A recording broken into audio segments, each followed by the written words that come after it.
Sub-Saharan Africa has been fundamental to the global prosperity of the advanced countries.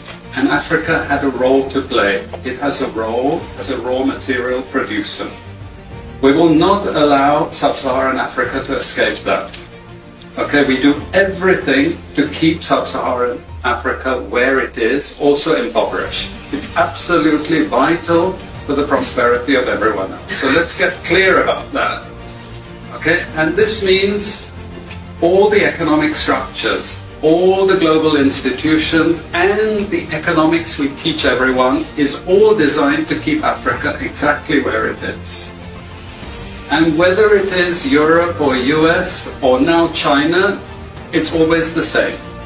We need Africa to be impoverished because we need those raw materials and we need them dirt cheap.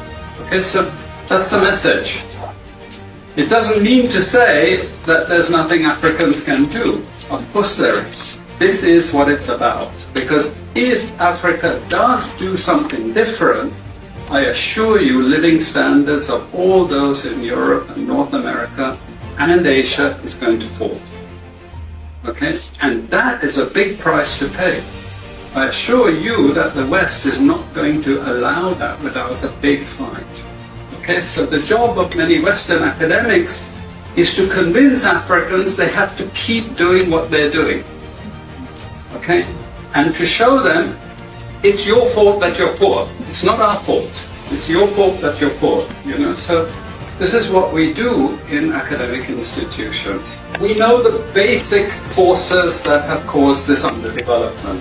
We know it's colonization. We cannot afford to allow Africa to industrialize and start producing manufactures. Okay, so we will do everything to stop that.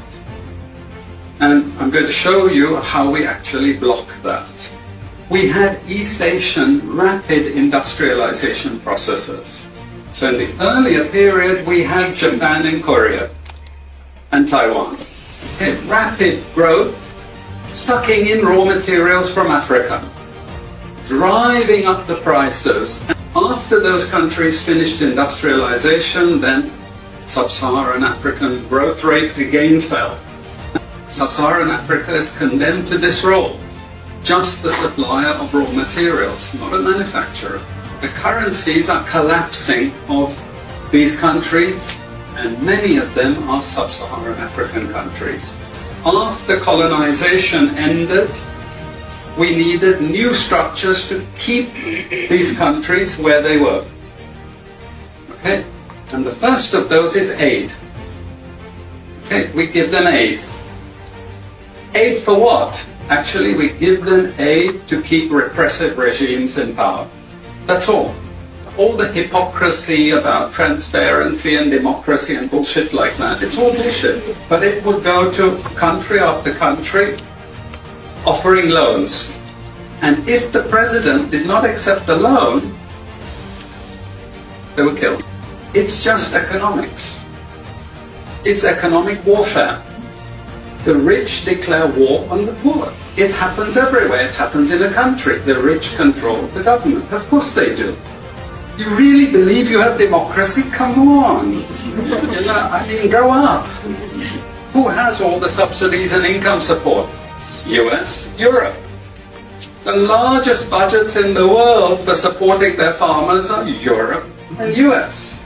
You see, we're keeping them dependent. We're keeping them on a string.